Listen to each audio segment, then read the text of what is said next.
পরিবারটা খুব সাধারণ হলেও মানুষগুলো খুব সৎ, খুব সজ্জন। ছেলেটা খুব ভালো ছেলে রে, জানিস? সেই জন্যই বলছি তুই মিলেই নি। সেই পানু তোকে খুব ভালোবাসবে। ও তোকে এত ভালোবাসবে না, ও দেখবি সবসময় তোকে মাথায় তুলে রাখবে। মানে আমি কি বলছি একটু বোঝার চেষ্টা কর। তুমি কি বলছো দাবাই? হ্যাঁ, কি বলছো তুমি? তোমার মতো একটা রিনাউন্ড বিজনেসম্যানের বোন নাইরা একটা পুরোহিতের সাথে সংসার করবে? হ্যাঁ, এটা বলতে চাইছো তুমি? যার 12 মাসে 13 পার্বণ থেকে যা ইনকাম হয় সেটা থেকে সংসার চলে দাবাই। ভাবতে পারছো একটা পুরোহিতের কত উপার্জন হয় দাবাই? কি করে চালাবো আমি? আর যদি তাই হয়, তুমি ছোট থেকে তো প্যাম্পার করে আমি কেন বড় করেছিলে বলো? হ্যাঁ, এটা বলো তুমি কেন করেছো? আদর দিয়ে বাদর করেছো তুমি আমাকে। যা চাইছি তুমি তাই দিয়েছো, গাড়ি বাড়ি টাকা পয়সা বিদেশ যাত্রা সব কিছু। এখন বলছে এটা পুরোহিতের সাথে সংসার করতে হবে, যার কোনো ফিক্সড ইনকাম নেই, কোনো স্যালারি নেই। কি করে থাকবো আমি?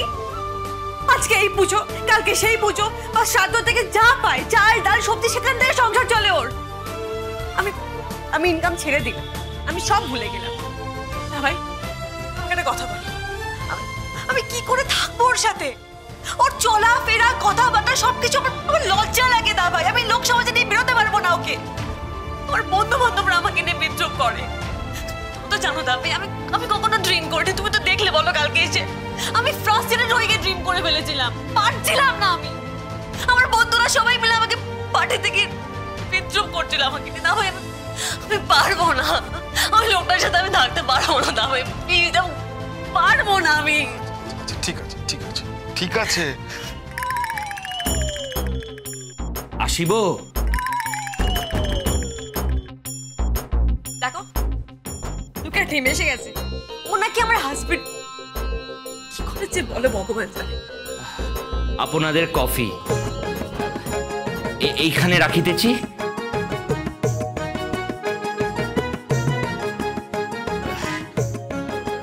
দেবী, আমি স্নান করিয়া লইয়াছি এবং আমি এখন আমার ভুলও স্বীকার করিতেছি। আপনার ওই রান পাখির মাংস ও আমি ওই বার্তাকু অলাবু দিয়া পাক করিতে জানিতাম না। কি করে সঠিকভাবে পাক করিতে হয় তা আমি তো জানতাম না, এখন আমি শিখিয়া লইয়াছি। এক মিনিট পানু, মানে কি বলছি? সামান্য চিকেন করতে বলেছিলাম একটা চিকেন আর পোলাও খাবো। কি দিয়ে চিকেন করেছিলেন? ওর বুড়ির ঠাকুমা বেগুন, লাউ আর কাঁচকলা, কিচ্ছু খেতে পারিনি। বাবা, এটা তো উচিত হয়নি। আচ্ছা পানু, তুমি কিচ্ছু চিন্তা করো না, আমি আছি তো। আমি তোমাকে সব শিখিয়ে দেবো, ঠিক আছে?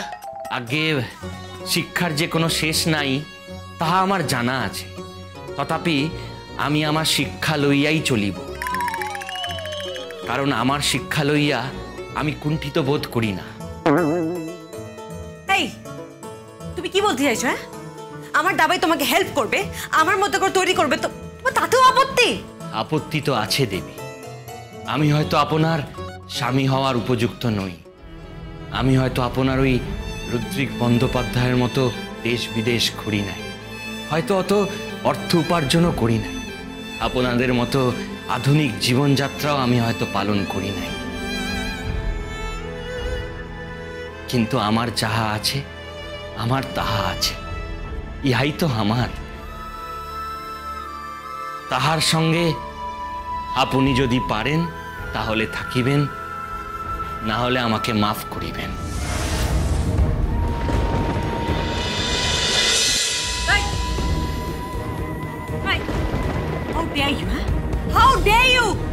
তুমি চলে যেতে বলছো? হ্যাঁ,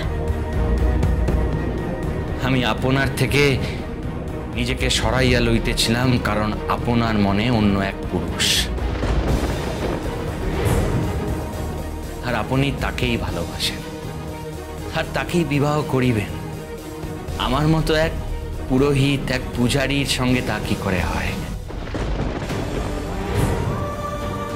আপনি ভালো থাকুন, সুস্থ থাকুন, আর আপনার যদি কোনো আইনি কাগজপত্রের প্রয়োজন হয় আমি স্বাক্ষর করিয়া দিব।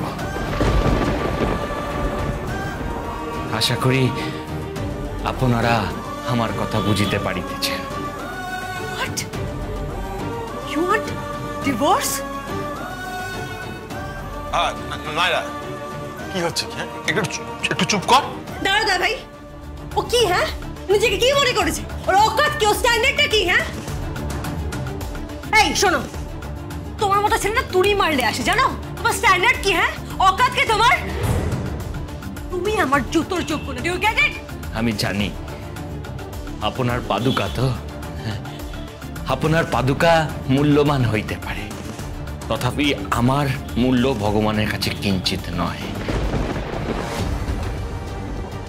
তাই আমাকে মাফ করিবেন। আমি জানি আপনার মানসিক যন্ত্রণা হইতেছে। রুদ্রিক বন্দ্যোপাধ্যায়ের সহিত তিথি মুখোপাধ্যায়ের বিবাহ হইয়াছে বলে।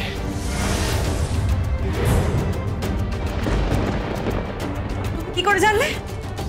আপনি বোধহয় ভুলিয়া যাইতেছেন যে ওনাদের বিবাহের সময় আমি পৌরোহিত্য করিয়াছিলাম।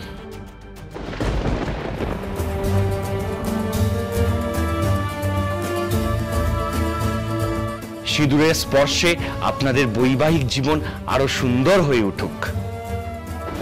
এখন তিথি মুখোপাধ্যায়ের অন্যত্র বিবাহ হইয়া যাইতেছে, তাই আপনি সানন্দে রুদ্রিক বন্দ্যোপাধ্যায়ের গৃহে ফিরিয়া যাইতে পারেন।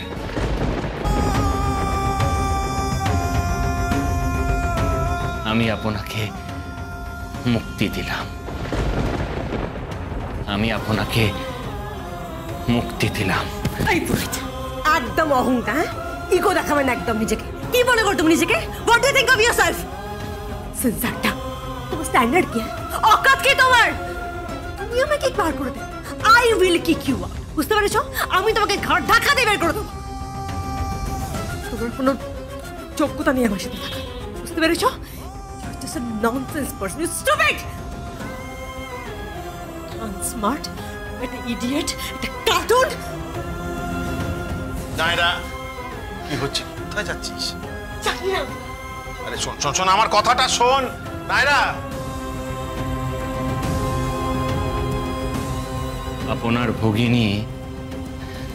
আপনার ভগিনী অর্থের অহংকারে, অশিক্ষার উদ্ধত্তে কিঞ্চিত বেসামাল হইয়া পড়িয়াছেন। উনি তো অন্য কাউকে ভালোবাসিয়াছেন, তাই আপনি ওনাকে লইয়া যাইতে পারেন। আপনি ওই রুদ্রিক বন্দ্যোপাধ্যায়ের সহিত বিবাহও দিতে পারেন, তাতে আমার কোনো আপত্তি নাই। আমার কোনো আপত্তি। পানো যে তবু তুমি নিজেকে পাল্টাবে না, তাই তো? যদি ভালোবাসা থাকিত, শ্রদ্ধা থাকিত, আমি নিজেকে পাল্টাইতে পারিতাম। কিন্তু ওনার উপেক্ষার সহিত আমি যদি নিজেকে পাল্টাইয়া লই, আমি যদি ওনার উপযুক্ত হেতু নিজেকে পাল্টাইয়া লই, আমি নিজেকে কোনোদিনও মার্জনা করিতে পারিব না, করিতে পারিব না। তাই আমাকে ক্ষমা করিয়া দিবেন, মার্জনা করিয়া দিবেন, মার্জনা করিয়া দিবেন।